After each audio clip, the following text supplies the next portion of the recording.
Около 50 жителей Жиганского района приняли участие в состоявшейся встрече. Главный вопрос для жиганцев – это строительство котельной в частном секторе мощностью в 15 мегаватт. В числе прочих и он был задан Егору Борисову.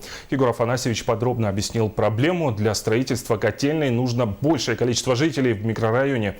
Но Министерство ЖКХ должно ознакомиться с ситуацией на месте и решить вопрос о строительстве котельной, без которой подключиться к центральной системе теплоснабжения будет проблематично.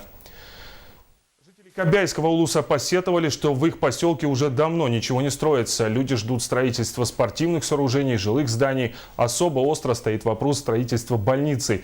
Кобяйцы предложили перепрофилировать ангары агропромышленного комплекса «Шахтер» под медицинские нужды. Инициативу Егор Борисов посчитал интересной и дал поручение рассмотреть предложение жителей села Сангар. А что касается спортивного комплекса, Егор Афанасьевич поддержал просьбу и обещал включить строительство комплекса в программу.